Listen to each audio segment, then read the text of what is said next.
और वहीं भारत में कोरोना के नए मामलों में काफी तेजी के साथ गिरावट आ रही है।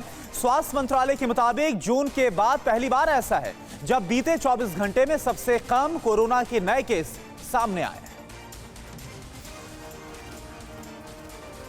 एक तरफ देश में कोरोना वैक्सीनेशन की तैयारी बिल्कुल अपने अंतिम चरण में है, तो दूसरी तरफ कोरोना संक्रमितों की संख्या भी तेजी से कम हो रही है। केंद्रीय स्वास्थ्य मंत्रालय के मुताबिक पिछले 24 घंटों में कोरोना के जितने मामले सामने आए हैं वो जून के महीने के बाद एक दिन में सबसे कम है। पिछले 24 घंटे में 12,584 केस सामने आए हैं। पिछले 24 घंटों में कोरोना से 167 लोगों की मौत हो गई।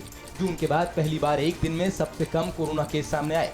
काफी तेजी से कोरोना संक्रमित ठीक भी हो रहे हैं। इससे पहले पिछले साल 18 जून को 12,881 कोरोना केस सामने आए थे। केंद्रीय मंत्री नितिन गडकरी से टीवी9 भारतवर्ष ने एक्सक्लूसिव बातचीत की, जिसमें गडकरी ने गोबर के पेंट से किसानों को होने वाले फायदे के बारे में जानकारियां दी। एक गाय, एक नीम का झाड़ और एक परिवार, ये एक तरीके की इकोनॉमी बन सकती है जिसके ऊपर एक परिवार का जीवन चल सकता है। एक गाय अगर कमज़ोर होगी तो कम से कम 20 किलो गोबर दिन भर में देती है और थोड़ा ठीक होगी तो 30 किलो तक देती है।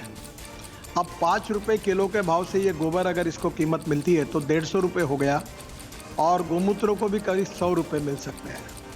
और इस प्रकार से 250 रुपये अगर एक किसान को उसके जानवर के कारण, एक जानवर के कारण मिलेंगे तो उसकी आमदनी आराम से 6-7 हज़ार रुपये तो इसी में हो जाएगी। और बाद में अगर 4-5 जानवर होंगे तो निश्चित रूप से। इधर कोरोना काल में बच्चों की परीक्षा को आसान बनाने के लिए एक नया तरीका ढूंढा गया है। ये नया तरीका है क्या? जो नया तरीका ढूंढा गया आप इस रिपोर्ट के जरिए समझिए। कोरोना काल में बच्चों की अधूरी पढ़ाई की भरपाई के लिए सरकार नए तरीके से प्लान कर रही है। इसी बीच संसद की एक समिति ने शिक्षा मंत्रालय को सुझाव दिया है कि 10वीं और 12वीं की कक्षा के छात्रों को क्वेश्चन बैंक दिया जाए। उसी क्वेश्चन बैंक से परीक्षा में प्रश्न पूछे जाए। परीक्षा के लिए बच्चों को क्वेश्चन बैंक देने की तैयारी हो रही है। क्वेश्चन बैंक से ही परीक्षा में बच्चों के सामने सवाल रखे जाएंगे, जिससे बच्चों की अधूरी पढ़ाई की भरपाई हो जाए। इससे पहले शिक्षा मंत्री रमेश पोखरियाल निशंक ने कहा था कि 10वीं और 12वीं की कक्षाओं की बोर्ड परीक्षाएं इस बार 5 मई से 21 जून के बीच होंगी। उधर जर्मनी में कोरोना का प्रकोप बढ़ते जा रहा है। कोरोना पर काबू करने के लिए जर्मन सरकार सख्त लॉकडाउन की तैयारियों में जुटी है। जर्मनी में कोरोना ने तेजी से पैर पसारने शुरू कर दिए हैं। अब इसको रोकने के लिए जर्मनी की चांसलर एंजेला मर्केल ने तैयारी कर ली है। 1 फरवरी के बाद भी स्कूल कॉलेज बंद रह सकते हैं। स्कूलों को ऑनलाइन क्लास पर जोर देने को कहा गया है। ट्रैवल लिमिट्स भी तय की जा सकती है। लोगों को 9 किलोमीटर से आगे जाने की मंजूरी नहीं मिलेगी। लॉकडाउन के दौरान सिर्फ दवा की दुकानें खुलेंगी।